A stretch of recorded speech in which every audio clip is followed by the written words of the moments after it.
Davido, vous avez reçu de nombreuses récompenses et nominations.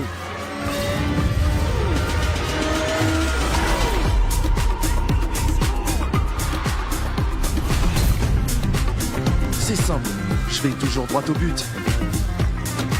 Jeu autorisé par la LONASE aux plus de 18 ans.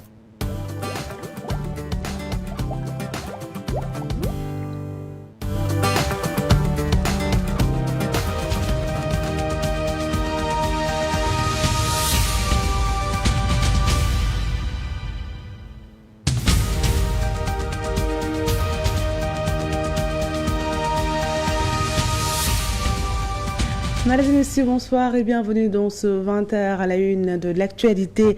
Le centre de santé Annette Mbaye d'Erneville de Ouakam vers la gratuité de l'accouchement. Ce projet vise à accompagner les femmes enceintes qui seront suivies dans les structures de la commune. Selon le médecin-chef Fatou Sarr, les médicaments, de même que les frais d'hospitalisation, seront gratuits. C'est un compte rendu à suivre en début d'édition. Et puis l'occupation anarchique à Thiaroye-sur-Mer, le maire de la commune, Mamadou Ndiaye, annonce une vaste opération de désencombrement pour libérer les espaces publics occupés illégalement. Une déclaration faite ce samedi à l'occasion d'une journée de nettoiement tenue dans la localité. Et enfin, la guerre qui oppose la RDC et le Rwanda inquiète les ressortissants de la République démocratique du Congo vivant au Sénégal. Pour marquer leur solidarité à leurs frères, ils ont tenu un rassemblement ce samedi devant les locaux de l'ambassade pour alerter sur la situation. C'était tout pour les grandes lignes de développement, c'est dans un instant.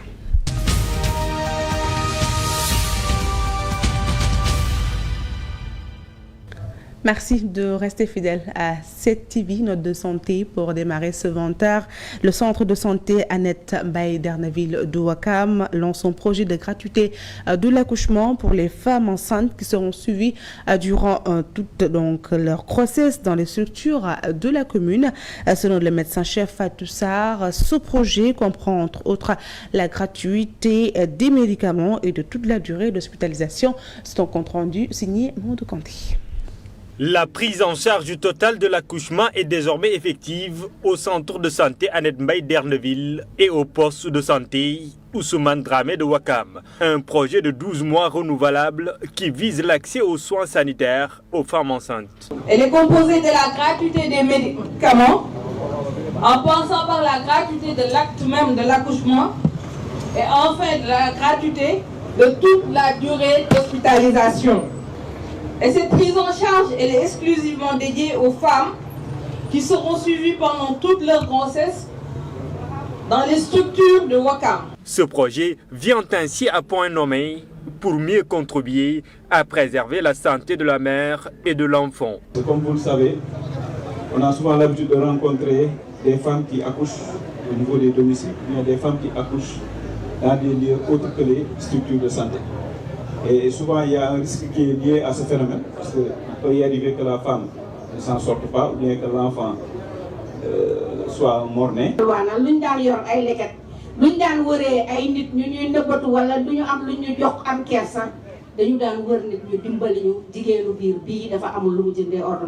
Subventionnée par la mairie de la commune de Ouakam et d'autres partenaires, cette initiative entre dans le cadre d'une volonté commune d'amélioration de la prestation sanitaire. La santé maternelle et infantile est un enjeu de développement crucial. Nous sommes conscients des défis auxquels nous devons faire face, à savoir le manque de ressources, l'accès limité à certains soins, le besoin de renforcer les infrastructures et les équipements médicaux, ainsi que la nécessité d'un personnel de santé toujours plus qualifié et disponible. Selon le préfet des Almadies, la commune de Ouakam est désormais une référence pour les autres communes et même le gouvernement central doit s'y inspirer pour avoir un projet national d'une telle utilité. Lutte contre l'occupation anarchique à Thiaroye-sur-Mer dans la banlieue de Dakar. Une vaste opération de désencombrement est donc prévue dans les jours à venir. C'est une annonce du maire de la commune, Elhadji Mamadou Ndiaye. Et cette opération se fera avec le préfet du département de Pikine. Toutefois, il reconnaît après donc le problème de suivi après 3 opérations entamées depuis son arrivée à la tête de la municipalité. La mairie de Thiaroye-sur-Mer, en collaboration avec la SONAGED, a engagé la lutte contre les déchets pour donner un visage reluisant à la ville. À cette occasion, le maire a annoncé une grande opération de désencombrement très prochainement. De cette journée d'investissement qui s'inscrit effectivement dans le cadre de 2 programmes que nous avons dans le PDC, c'est-à-dire d'abord un programme de reconquête de l'espace public, mais également un programme communal de résilience urbaine. Et ces 2 programmes mettent l'accent effectivement sur le désencombrement, sur la lutte contre l'insalubrité et tout ce qui va avec le cadre de vie. Et depuis lors, effectivement, nous avons constaté une dynamique dans les quartiers. Cette dynamique est aujourd'hui accentuée par UCG qui s'investit véritablement dans la lutte contre l'insalubrité. Pour ce qui est de la restructuration de la commune de Thiaroye-sur-Mer, le projet avance à en croire le maire. La commune de Thiaroye-sur-Mer, depuis 2 ans, s'est inscrite dans cette dynamique. À l'heure actuelle, nous avons organisé 3 opérations de désencombrement et malheureusement, il y a un problème de suivi. Et aujourd'hui encore, nous nous inscrivons dans cette dynamique. Nous allons continuer à désencombrer les rues, à tout faire pour que véritablement nos rues puissent être en tout cas exemplaires. Nous sommes aujourd'hui en discussion avec l'autorité préfectorale, avec l'AGEROUTE et avec les autres communes environnantes pour voir quelle politique mettre en place et organiser une grande opération de désencombrement, d'abord sur la route nationale, ensuite à l'intérieur. Cette journée de nettoiement initiée par la mairie rentre dans le cadre de l'engagement civique et citoyen pour un environnement propre, tant chanté par le président Bassirou Diomaye Faye. Célébration de la journée sur les libertés académiques. Dakar a abrité l'événement ce samedi. Des enseignants-chercheurs de plusieurs universités du monde se sont rencontrés à l'UCAD pour échanger sur les restrictions sociales et professionnelles auxquelles ils font face. L'ingérence du politique dans le monde universitaire fait partie des accueils aux libertés académiques. D'après les experts, cette journée d'études intervient au lendemain de la mise en place de l'Union syndicale africaine de l'enseignement supérieur de Mumbai. Cette journée d'études a permis aux enseignants-chercheurs d'examiner en détail les défis urgents auxquels est confrontée la liberté académique. C'est tout l'enjeu du chercheur. Le lien entre le chercheur et le savoir crée des obligations du chercheur par rapport à ce savoir, et ce savoir il est validé en fait par les pairs. Donc la liberté académique est déjà une liberté professionnelle qui doit être protégée. L'un des obstacles majeurs aux libertés académiques demeure, d'après les experts, l'ingérence du politique dans le monde universitaire. Le syndicat autonome de l'enseignement supérieur, SAES, déplore l'émission de la tutelle dans les affaires purement académiques. Nous le savons, le ministère de l'enseignement supérieur a récemment violé allègrement, en se félicitant, bien sûr, par un communiqué, d'avoir violé un décret et 2 lois. Vous l'avez constaté, c'est bien sûr l'ingérence du ministère dans l'orientation des bacheliers. Et c'est ça, c'est là depuis des années. Donc l'obstacle majeur, c'est le politique, l'homme politique qui, justement, s'empare de l'académie. Et la communication que je vais faire tout à l'heure, elle va entrer dans ce cadre-là. Donc c'est le ministère qui, à travers des décisions vraiment impopulaire s'accapare des prérogatives des universités. L'Union syndicale africaine de l'enseignement supérieur a été mise en place vendredi 7 janvier 2025 à Diamniadio. L'organisation se veut un cadre d'échange plus élargi pour une meilleure défense des droits des enseignants-chercheurs. De la même façon que les États se réunissent au niveau communautaire dans des organisations, nous, en tant que syndicats africains, nous prenons notre destinée en main en nous réunissant pour collaborer davantage à la résolution de ces problématiques.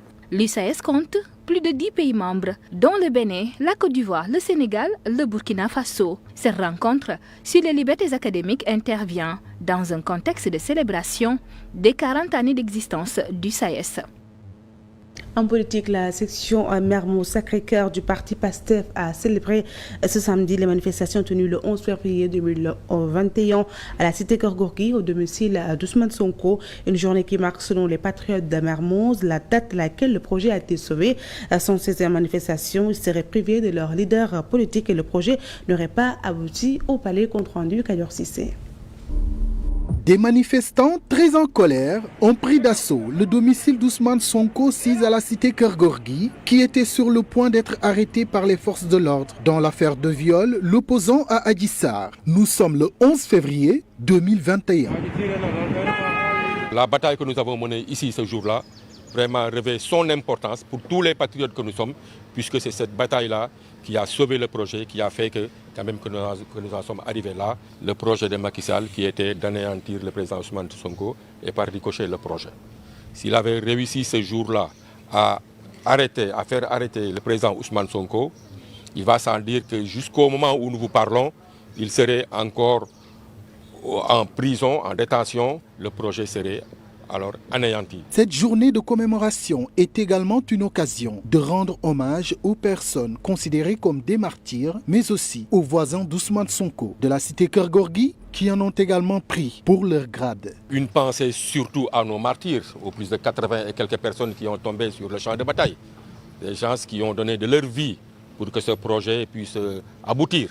Il y a le collectif des premiers détenus du 8 février qui sont là. Et rendre hommage aussi aux riverains, puisque durant 3 ans, ils n'ont pas eu de répit. Pour cette première édition, l'idée était juste de marquer la journée. Il y a un comité d'organisation qui a été mis en place et qu'à partir de 2026, nous allons quand même célébrer cette journée-là de façon vraiment la plus digne. Aujourd'hui, c'est juste un rassemblement symbolique que nous avons tenu à faire pour marquer le coup, pour marquer la première édition. Mais l'année prochaine, Inch'Allah, il y aura des colloques, il y aura des séances de projection de films. On est en train de travailler sur les compilations. Les autorités et hauts responsables du parti PASTEF sont ainsi invités à s'impliquer davantage dans l'organisation de cette journée de commémoration afin qu'elle soit pérenne. Les travailleurs de l'entreprise chinoise Ambrose SN Limited font face à des vagues de licenciements. Certains d'entre eux ont déjà reçu leur lettre en déplacement dans les locaux de la CTV. Ces derniers comptent bien saisir la justice et l'inspection du travail pour être remis dans leurs droits. Bon, actuellement, on est en train de subir une injustice totale dans cette entreprise parce que la ressource humaine nous avait appelés pour qu'on puisse discuter sur certains problèmes. Mais dans ce cas, ils n'ont rien à nous reprocher, car on n'a jamais eu de lettre d'avertissement ni rien. Maintenant, un jour, ils nous ont appelés. Ils nous ont dit que nous voulons que vous venez ici pour qu'on puisse discuter pour une rupture à l'amiable. Maintenant, ils nous disent que c'est votre patron qui nous a dit de vous licencier. Mais on n'a aucun moyen de vous licencier. Maintenant, ils nous ont demandé pour qu'on puisse discuter pour une rupture à l'amiable. Dans ce cas, on a refusé. Maintenant, ils nous ont donné des congés payés pendant 1 mois, 15 jours. Par la suite, ils nous ont donné une lettre d'affectation à la RH. On est parti là-bas aussi pendant presque 1 mois, sans rien. Ils ne nous donnent aucune information concernant cette rupture.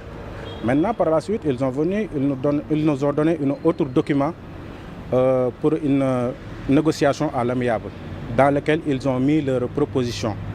On les a demandé d'appeler notre conseil juridique afin d'avoir une meilleure compréhension dans ce document. Mais par la suite, un jour, ils sont venus, ils nous ont dit que nous allons vous licencier parce que vous avez fait...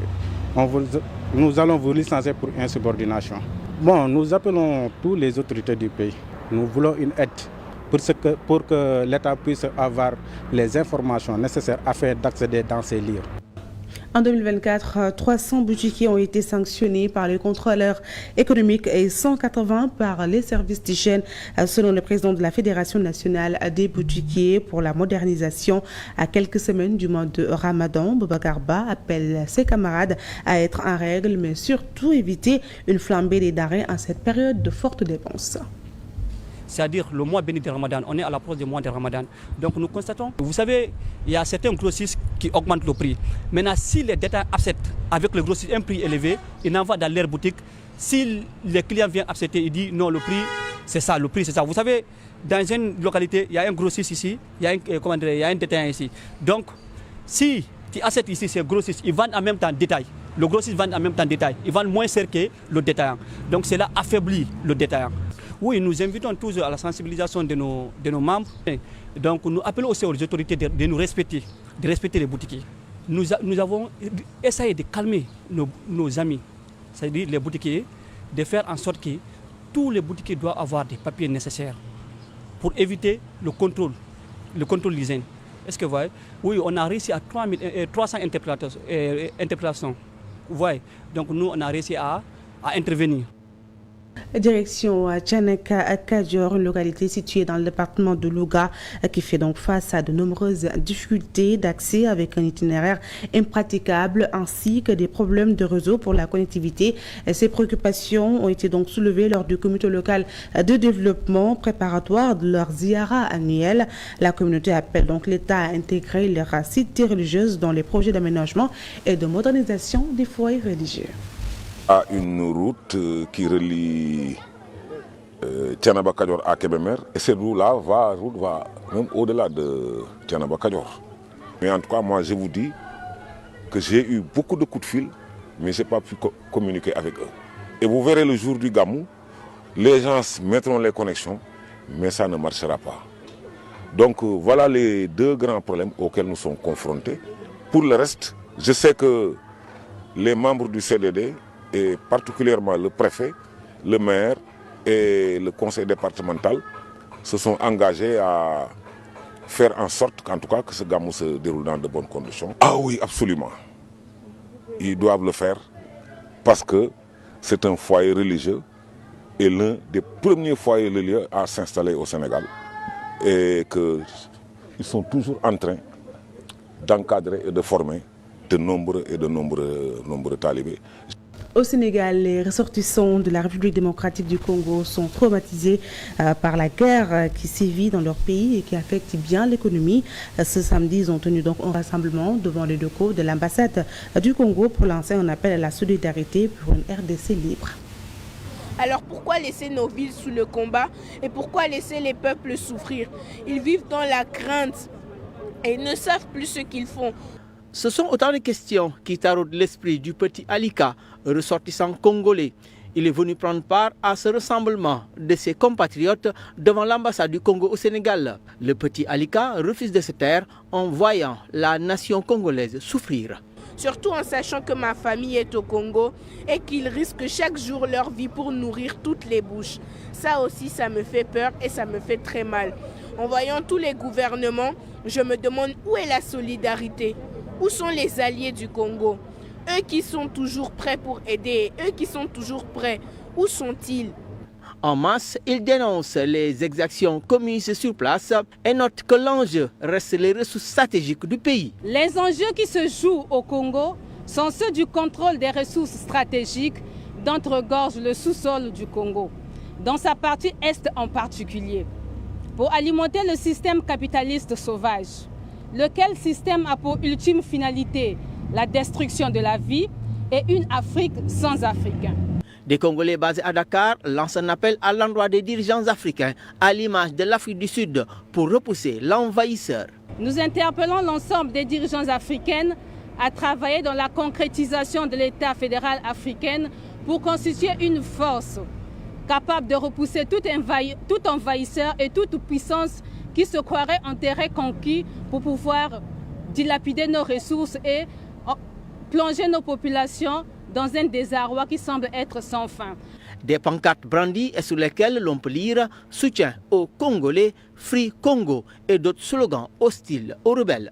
Leur vœu le plus cher, c'est un Congo libre, à l'image de ce drapeau. Pendant ce temps, dans une lettre adressée à l'inspection du travail, le général Unis, commandant des forces françaises au Sénégal, a écrit « Le président de la République du Sénégal a décidé la fin de toutes les présences militaires de pays étrangers dès 2025. Cela inclut donc la fermeture des bases militaires françaises », a révélé Guy-Marie Sagnan. Dans cette mesure, 172 employés sénégalais